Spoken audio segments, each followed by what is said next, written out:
It is impossible to assess whether someone is autistic or not by looking in on the outside, let alone from a 2 minute chopped up edited video. And in an effort to create more inclusivity and sort of dismantle these ableist beliefs that society may hold, I want to address this comment. I don't feel in my heart that this person had any sort of ill intentions with this comment. I think that this comment just shows that this person doesn't fully understand autism and doesn't fully understand disabilities. Let's start with this. Autism is mostly invisible.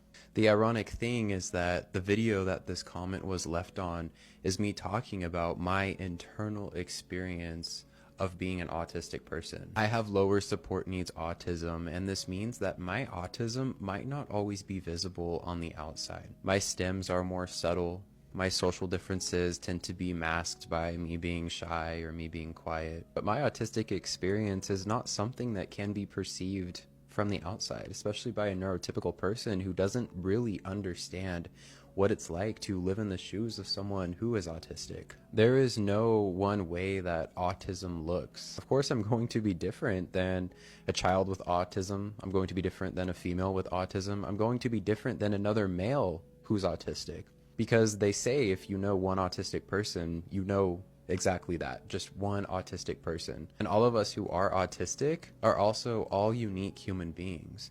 And of course, we share these similarities of being neurodivergent, but this neurodivergence presents in so many different ways. It is inappropriate, and I would say it is pretty ableist to say it's hard to believe that you don't have blank when talking about invisible disabilities. And I'm using autism as an example here, but this could even go to something like anxiety or depression. It's hard to believe that you have depression because you always seem happy. That just isn't how it works. And on the other end of things, it can be invalidating to some people. I feel like personally, I've done a lot of work these past few months on self-love, self-acceptance, on discovering my own worth. And so comments like these don't necessarily trigger me as much, but it does frustrate me because there just still is this general lack of understanding of autism amongst society. But say for someone who is being extremely vulnerable and sharing their personal details about their life to instantly be invalidated, instantly be judged, instantly be contradicted by someone who knows nothing about them, that can't feel good for that person on the receiving end. It is so important when someone shares these aspects of their life to listen to them. And you might not believe